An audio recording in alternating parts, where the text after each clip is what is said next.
they're dealing with. Mm-hmm.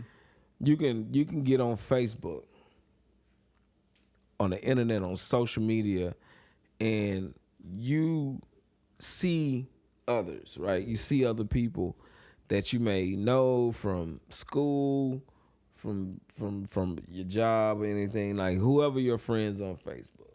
Mm-hmm. And these people may feel like, you may see these pictures and think that they live in a happy life. Have you ever seen what's the name of that it's with Robin Williams. It's called Photo or something like that, Photoshop or something like that. He works at a Photoshop at one of those like Walgreens or something. Oh, okay. Like a No, I haven't Walgreens seen type that. of store or something like that. Yeah. And damn, I can't remember the name of it. I'm about to tell you about it. I want you to go watch it.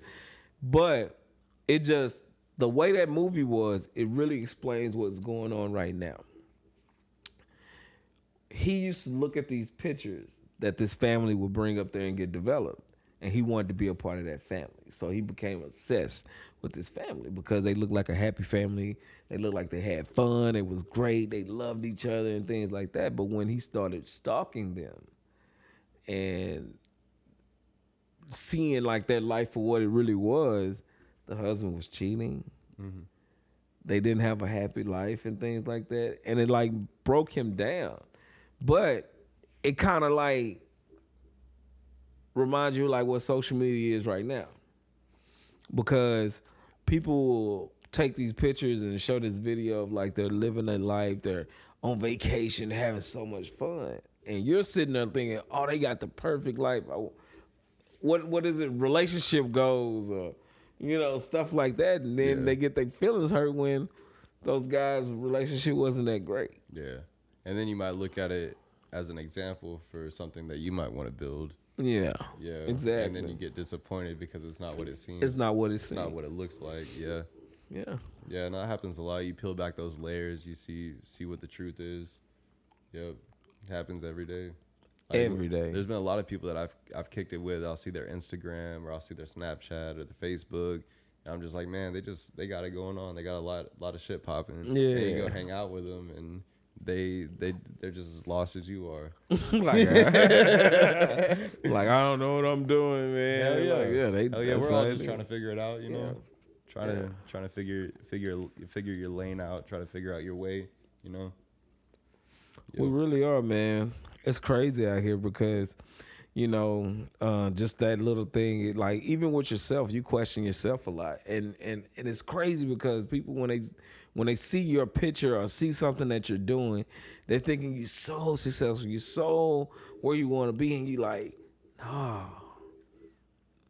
I'm not nowhere near that. But I'm really not, though. I'm really not, though. And it's like, man, it's crazy.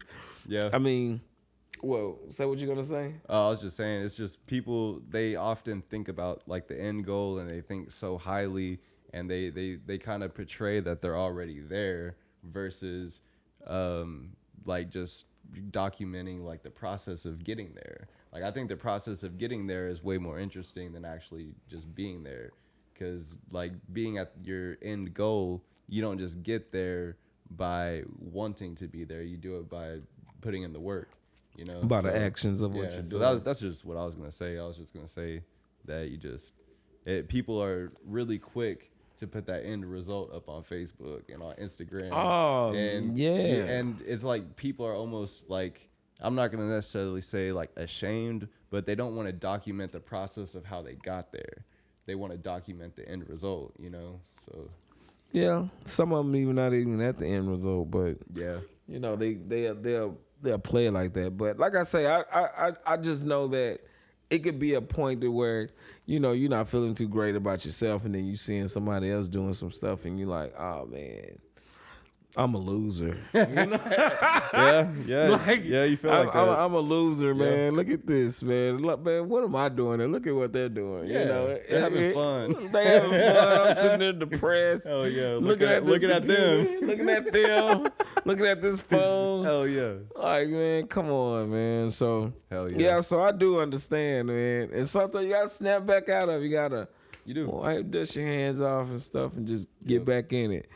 I mean, this game is tough out here to like life, man. Life is hard. Yeah, man. Having hobbies is very important. Very important for your mental health. Just keeping yourself busy, having something to do. Because when you do get stagnant, you do start to get on Facebook, Instagram. Everybody does it. Yeah. I do that shit too. I'll get on Instagram, see what everybody's up to. I'm like, damn, they're having fun, and I'm sitting on my ass right now. I look like a piece of shit.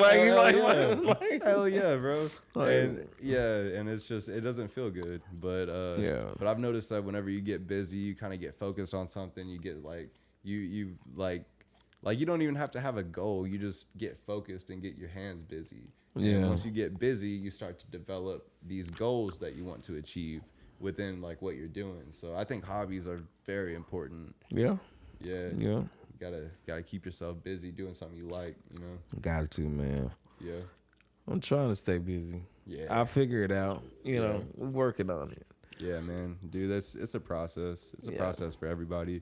Sometimes you really gotta like, even though this is something you may not feel like doing, it might be something that's good for you, you know? Yeah. It might help you with your growth, might help you with your development. Like, there's a lot of growth and pain and suffering and struggle, like shit that you don't want to do.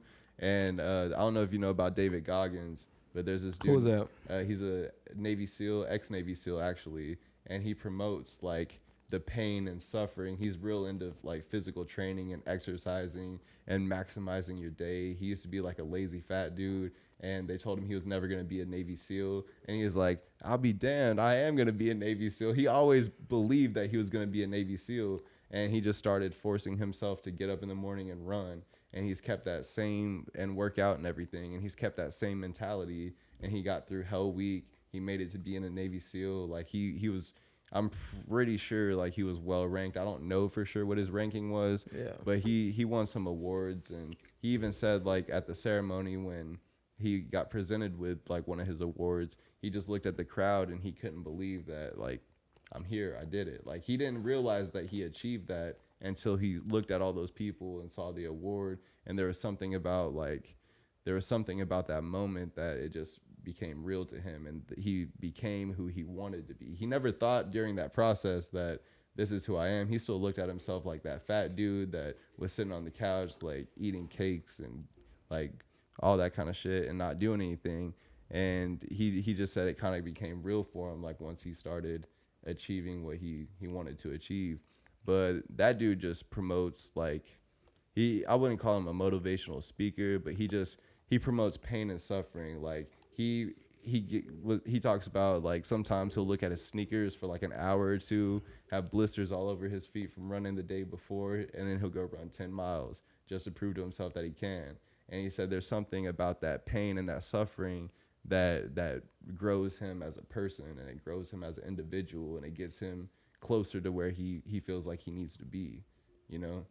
And you see that trend like in a lot of things. There's a lot of like sports, for example. There's a lot of pain and suffering in sports, and there's a lot of growth and a lot of development in that. And so you kind of see that trend all over the place in business, work, health, like economics. Like there's a lot of pain and suffering that like equals growth, you know? Yeah. The Great Depression is a good example of that, but yeah. But yeah, man, I just think it's interesting, you know.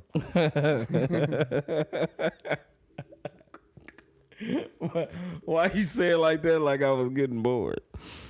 Oh, well, no, I didn't say it like that because you're getting okay. bored. I said it like that because I was ending it because I felt myself going on a tangent. I could go down the rabbit hole with that shit, man. I get excited. I mean, that's okay. I get excited man. about the growth and development. I get excited. Yeah, I mean, but we all gotta grow. We all gotta get better. But you know, it just depends on the person. Cause some people don't want to grow, but you know, it is what it is. But I just thought it was funny because you was just going. Dude, I was on a tangent. You was on a tangent. I had to stop myself. Yeah, you was in love with that subject, boy. Hell yeah. That's what's up, though, man. Yeah. I feel you, though. Yeah. Now, I ain't running with no blisters on my feet. I mean, I'm just at a point. Rough. That's a little rough. Yeah. But, I mean, you know, my knees, I be out there getting mine in, man. I'm trying to get rid of this belly, too. Yeah. Old belly. But, you know, this is my shed. That's your shed? This my shed. It keeps my tools from getting rusty. Hell yeah. Well, dude, actually, they do say like a lot of fighters and stuff that have like fat on them over their muscles, because the muscles are still there. Yeah. But it's like an extra layer of protection over your muscles. A lot of people look at the fat boxers and stuff like they're slow. A and lot of them sluggish, are and they're pretty not, good. and they're not strong. But Yeah. those dudes, they just have an extra layer of protection. They still got the muscle. Yeah. But they just got that extra layer. So when you hit them, you have to hit through the fat and the muscle. You know. Yeah. So, Yeah. yeah. So you can't underestimate somebody, you know. You can't. Oh.